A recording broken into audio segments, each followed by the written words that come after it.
আসসালামু আলাইকুম। দশম শ্রেণীর সকল শিক্ষার্থীকে সেন্ট জেভিয়ার্স হাই স্কুলের পক্ষ থেকে বাংলা দ্বিতীয় পত্রে অনলাইন ক্লাসে স্বাগতম। শিক্ষার্থীরা, আশা করি তোমরা সকলে ভালো আছো, সুস্থ আছো। তো আজ আমরা যে বিষয়টি নিয়ে আলোচনা করব, বিশেষণের অতিশয়ন, এই বিষয়টি নিয়ে আজকে আমরা আলোচনা করব। শিক্ষার্থীরা, তাহলে বিশেষণ আগের যে গত ক্লাসটি ছিল, সেই গত ক্লাসটিতে কিন্তু আমরা বিশেষণের যে বিষয়টি আছে, বিশেষণ বলতে কি বুঝি বা বিশেষণের যে ধরনগুলো কি কি আছে, এই বিষয়গুলি নিয়ে কিন্তু আমরা আলোচনা করেছিলাম। বিশেষণটা তাহলে আমি আজকে আরেকটু মনে করিয়ে দিই, বিশেষণটা আসলে কি। বিশেষণটা হচ্ছে কি, বিশেষণ হচ্ছে যে সকল পদগুলো সবসময় বিশেষ্য বা সর্বনাম পদকে মডিফাই করবে, এবং বিশেষ্য এবং সর্বনাম পদের দোষ, গুণ, অবস্থা, সংখ্যা, পরিমাণ, এই জিনিসগুলোকে মডিফাই করে বা প্রকাশ করে। ঠিক আছে? তাহলে যে বিষয়টি বোঝা যাচ্ছে যে বিশেষণ কি, যে পদ দ্বারা বিশেষ্য বা সর্বনাম পদের দোষ, গুণ, অবস্থা, সংখ্যা, পরিমাণ এগুলো বোঝায়, সেগুলোকে বলা হয় বিশেষণ। এবং বিশেষণের অতিশয়নটা বলতে কি বোঝাচ্ছে? অতিশয়নটা বলতে বোঝাচ্ছে যে যে বিশেষ্য পদগুলো দিয়ে তুলনামূলকভাবে পার্থক্য করা বোঝায়, তুলনামূলকভাবে পার্থক্য করা বোঝাবে। যেমন দুই বা ততোধিক বিশেষ্য বা সর্বনাম পদের মধ্যে যদি তুলনা করা বোঝায়, হ্যাঁ, তখন সেটা কি হবে?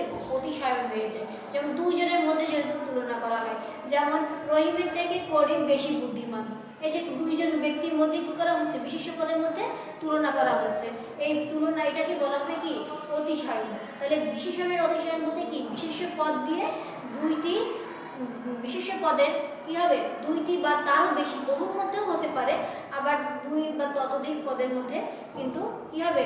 এই পার্থক্য বা এই তুলনামূলকটা দেখানো হবে। যেমন এখানে বলা হচ্ছে, দেখো,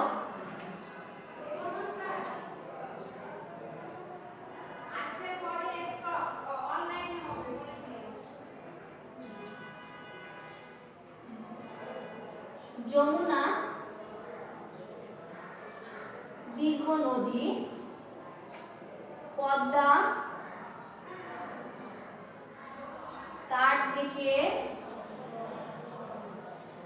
দীর্ঘতর,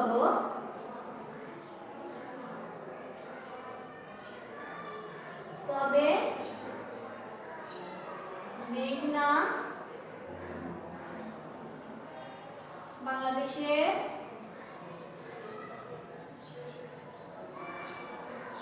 দীর্ঘতম নদী।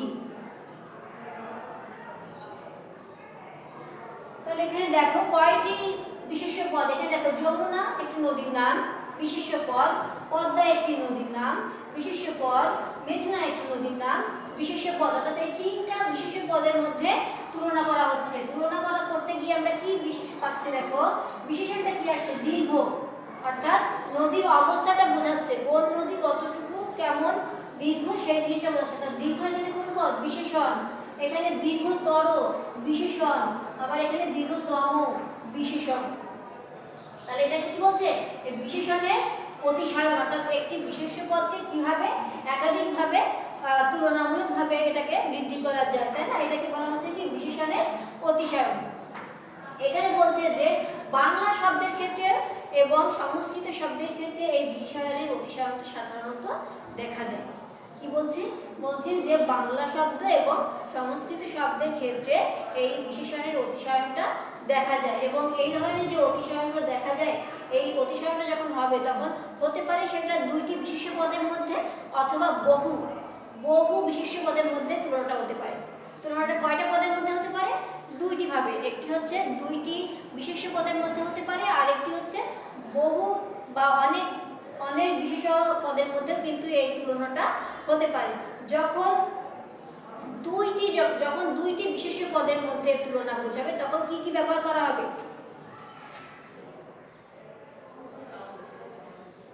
দুটি বিশেষ্য পদের ক্ষেত্রে,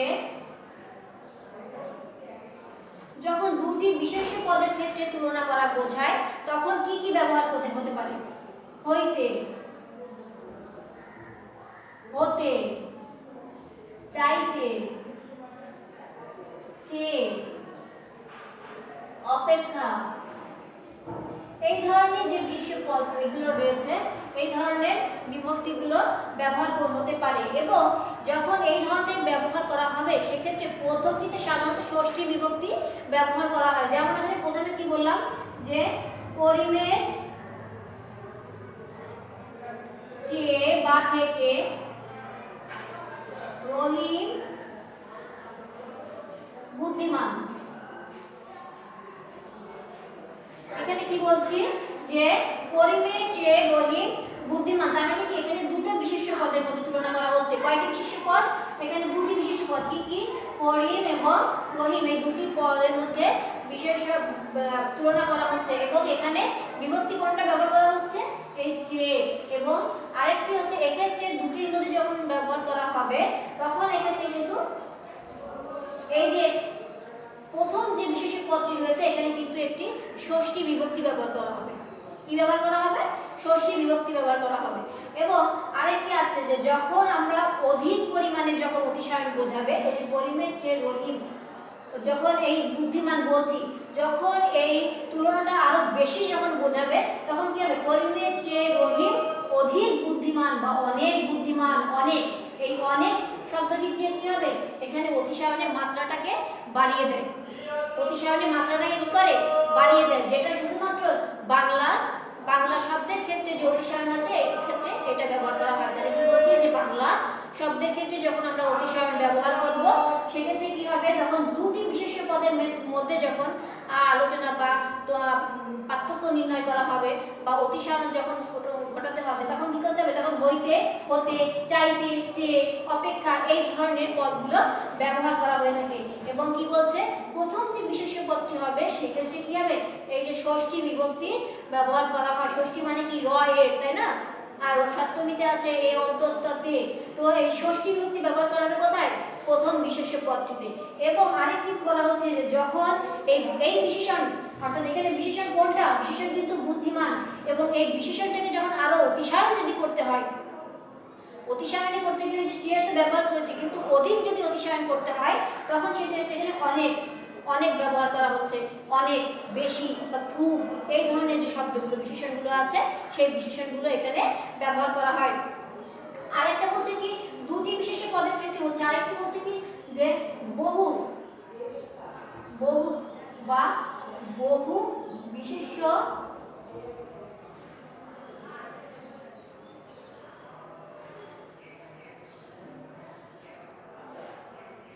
পদের ক্ষেত্রে। এখানে বলছে কি বহু বা বহু বিশেষ্য পদের ক্ষেত্রে কি ব্যবহার করবে? এখন যদি অনেকগুলো যদি বিশেষ্য পদ হয় সেক্ষেত্রে কিন্তু এই যে সবচেয়ে, সবচেয়ে, সব থেকে, তারপর হচ্ছে সর্বশ্রেষ্ঠ, এই যে এই ধরনের যে পদগুলি রয়েছে বা শব্দগুলি রয়েছে এইগুলি ব্যবহার করা যায়। সর্বাপেক্ষা, সবচেয়ে, সব থেকে, সর্বশ্রেষ্ঠ, হ্যাঁ, এই সর্বোত্তম বা এই বিষয়গুলো কিন্তু কখন ব্যবহার করা হচ্ছে? যখন বহু বিশেষ্য পদের মধ্যে আমরা ব্যবহার করে বলবো। যেমন আমি বললাম যে যদি এখানে বলা হয় যে তোমরা কোন ক্লাস? তোমরা তো দশম শ্রেণী, তাই না? বলা হলো যে দশম শ্রেণীর শিক্ষার্থীদের মধ্যে সুমন সবচেয়ে মেধাবী। দেখো এখানে কি বলছে? দশম শ্রেণীর শিক্ষার্থী। দশম শ্রেণীর শিক্ষার্থী কি একজন? দশম শ্রেণীর শিক্ষার্থী কিন্তু অনেক। যখন এরকম দশম শ্রেণীর শিক্ষার্থীদের মধ্যে এই যে যখন আমি সুমনকে যখন তুলনা করছি তখন কি বলছি? সবচেয়ে মেধাবী। এখানে বিশেষণ কোনটা? মেধাবী। তাহলে এখানে বহু, অর্থাৎ বহু বিশেষ্য পদের ক্ষেত্রে কি ব্যবহার করা হচ্ছে? সবচেয়ে, সব থেকে, সর্বশ্রেষ্ঠ, সর্বাপেক্ষা এই ধরনের শব্দগুলো এখানে ব্যবহার করা হচ্ছে। এরপরে বলা হতে পারে যে বনের সকল প্রাণীদের মধ্যে সিংহ সবচেয়ে হিংস্র। সিংহ সবচেয়ে হিংস্র, অর্থাৎ বনের যত প্রাণী আছে সেই সব প্রাণীর মধ্যে তুলনা করলে দেখা যাচ্ছে কি সিংহ সবচেয়ে হিংস্র বা বাঘ সবচেয়ে হিংস্র, এইভাবে যদি আমরা বলি, অর্থাৎ একাধিক বা বহু বিশেষ পদের মধ্যে যদি আমরা কখনো তুলনা করে থাকি, তখন সেক্ষেত্রে কি হবে, এই যে সবচেয়ে, সব থেকে, সর্বশ্রেষ্ঠ এই পদগুলো ব্যবহার করা হবে। আরেকটি বিষয় যেটা বলছে সেটা হচ্ছে সংস্কৃত শব্দের ক্ষেত্রে। সংস্কৃত শব্দের ক্ষেত্রেও এরকম বিশেষণের অতিশয়ন হয়ে থাকে। সেটা কিভাবে হয়, সেক্ষেত্রে যেটা হয় যে তৎসম শব্দের অতিশয়নে দুইয়ের মধ্যে তর এবং বহুর মধ্যে তম ব্যবহার করা হয়ে থাকে। যেমন গুরুতর, যেমন কি বলছে গুরু, এখান থেকে আসছে কি গুরুতর, আরটা আসছে কি গুরুতম, তাই না? তাহলে এটা যদি হয় বিশেষ সংস্কৃত শব্দের ক্ষেত্রে কি হচ্ছে, যখন অতিশয়ন করতে হবে দুইয়ের মধ্যে যখন আমরা করব তখন তর ব্যবহার করা হবে, যখন একাধিক যদি হয় তখন কি করা হবে, তম এই শব্দটি ব্যবহার করা হবে। যেমন এখানে বলছে কি অশ্ব হস্তি অপেক্ষা অধিকতর সুশ্রী। অশ্ব মানে কি ঘোড়া, এখানে কি বলছে হস্তি মানে কি হাতি অপেক্ষা অধিকতর, অধিকতর মানে কি সব থেকে না একটু বেশি, তাই না? অধিক মানে অধিকের থেকে একটু বেশি, তার থেকে সুশ্রী মানে দেখতে ভালো, তাই না? এখানে বলা যাচ্ছে তাহলে দুইটার মধ্যে যখন আমি অশ্ব এবং হাতি দুইটার মধ্যে যখন তুলনা করা বলছে তখন এখানে কি বলা হবে, গুরুতর।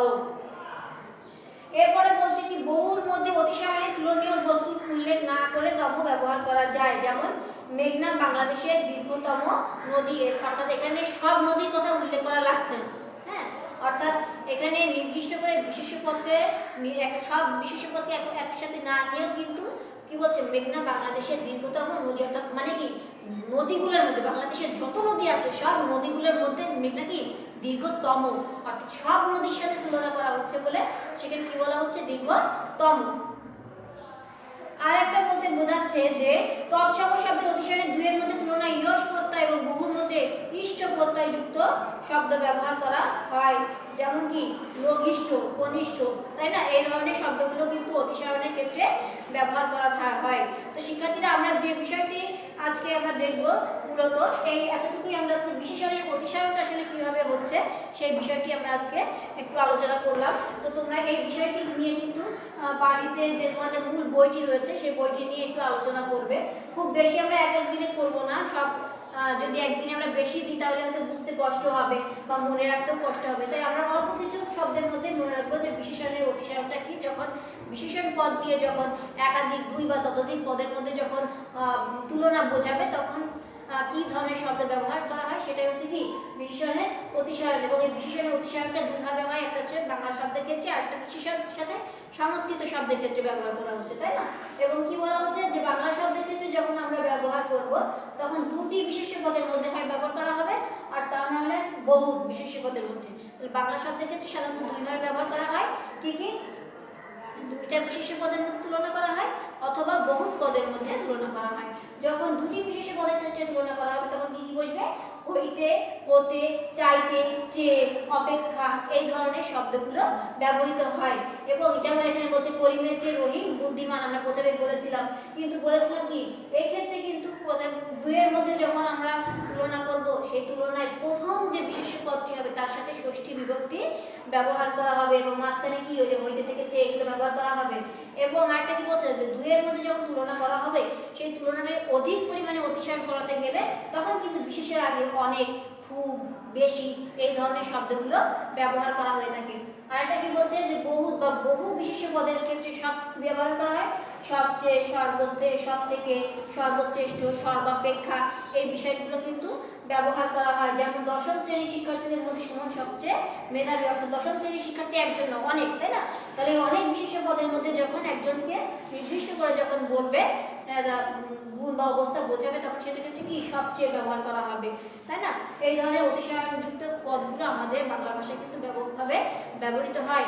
আর একটি কি বলছে যে সংস্কৃত শব্দের ক্ষেত্রেও ব্যবহার করা হয়। সংস্কৃত শব্দে দুটির মধ্যে যখন ব্যবহার করা হয় তখন কি বসবে, দুটির ক্ষেত্রে যখন তুলনা বোঝাবে তখন তর, এবং দুটির অধিকের ক্ষেত্রে যখন তুলনা বোঝাবে তখন তম ব্যবহার করা হয়। তো শিক্ষার্থীরা আজ এ পর্যন্তই। তোমরা ভালো থাকো, সুস্থ থাকো, বাড়িতে বসে সব কিছু এগুলো পড়বা। আল্লাহ হাফেজ।